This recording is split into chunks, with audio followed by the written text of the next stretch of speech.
Hi friends, இது வந்து Sunday எடுத்த வீடியோ. ஒரு மினி விலாக்காக பார்க்கலாம். அதுக்கு முன்னாடி சேனலை சப்ஸ்கிரைப் பண்ணாதவங்க சப்ஸ்கிரைப் பண்ணிக்கோங்க. வாங்க வீடியோக்குள்ளே போகலாம். புரட்டாசி மாதத்துலேயே பெருமாளுக்கு உகந்த நாள் தான். அதனால் புரட்டாசி அன்னைக்கு சனிக்கிழமை போக முடியல. அதனால் சண்டே வந்து நாங்கள் ஒரு பெருமாள் கோவிலுக்கு போயிருந்தோம். இது வந்து சிங்க பெருமாள் கோவில், எஸ்பி கோயில்னு கூட சொல்லுவாங்க. இந்த கோவில் எங்கே இருக்குது அப்படின்னா, நம்ம தாம்பரம் டு செங்கல்பட்டு போகிற ரூட்டில் இருக்குங்க.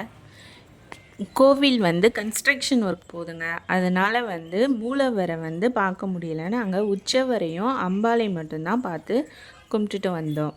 இந்த கோவில் வந்து ஒரு குடைவரை கோவில்னு கூட சொல்லுவாங்க. ஏன் இதை குடைவரை கோவில் அப்படின்னு சொல்லுவாங்க அப்படின்னா, இந்த கோவில் ஃபுல்லாகவே மூலஸ்தானம் ஒரே பாறையால் மட்டும்தாங்க இருக்கும். அந்த பாறையிலேயே வந்து நரசிம்ம அவதாரத்தில் வந்து பெருமாள் காட்சி தருவார். இந்த கோவிலை பாடலாத்திரி கோவில்னு கூட சொல்லுவாங்க. அப்படி இல்லாட்டி சிங்கப்பெருமாள் கோவில்னு கூட சொல்லுவாங்க. இது வந்து நரசிம்ம அவதாரத்தில் வந்து இந்த கோவிலில் சுற்றி வனம் இருந்ததாகவும், இங்கே வந்து ஜாபாலி என்னும் மகரிஷி வந்து நரசிம்மரை பார்த்து இறையனை வதம் செய்த கோலத்தில் வந்து காட்சி தரணும்னு சொல்லிட்டு அவர் வந்து தவம் இருந்ததாகவும், அவரோட தவத்தை பார்த்துட்டு எம்பெருமாள் வந்து காட்சி தந்ததாகவும் சொல்லப்படுது.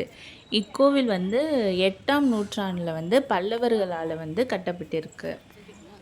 இந்த கோவிலோட தல விருட்ச மரமாகவும் இந்த மரம் வந்து சொல்லப்படுதுங்க. அதுக்கப்புறம் 10ஆம் 11ஆம் நூற்றாண்டில் இருந்த சோழர்கள் வந்து இந்த கோவிலை வந்து மறுசீரமைச்சு வழிபட்டதாகவும் சொல்லப்படுது.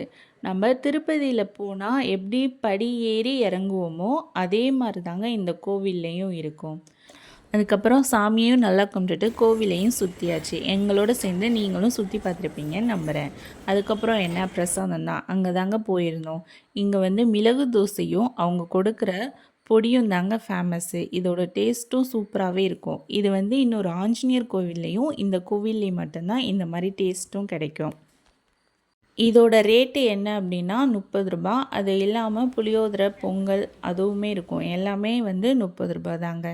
அப்படியே சாமியும் கும்பிட்டுட்டு பிரசாதமும் சாப்பிட்டுட்டு நாங்களும் வீட்டுக்கு கிளம்பிட்டோம். இந்த கோவிலோட லொக்கேஷன் நான் பின் பண்ணுறேன். இந்த வீடியோ பிடிச்சிருந்தா லைக் பண்ணுங்கள், ஷேர் பண்ணுங்கள், கமெண்ட் பண்ணுங்கள், மறக்காமல் சப்ஸ்கிரைப் பண்ணுங்கள்.